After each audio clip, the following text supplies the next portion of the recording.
Il terzo Veneto sarà quello della Green Economy. Nei prossimi 15 anni la nostra regione non potrà esimersi nel creare modalità di sviluppo ecosostenibili che sappiano coniugare l'ambiente con la vita d'ogni giorno, basandosi su percentuali sempre maggiori di fonti rinnovabili.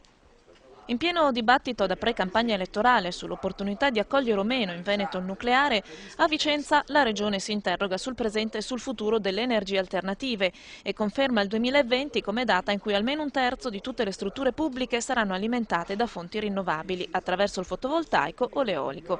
Ma per il momento il panorama locale è davvero agli esordi o demandato solo all'iniziativa privata. Siamo ai primi passi, siamo veramente ai primi passi. Importante è che questo percorso si possa fare e che non vi sia, come posso dire, un'idea che nel Veneto questa esperienza non sa da fare.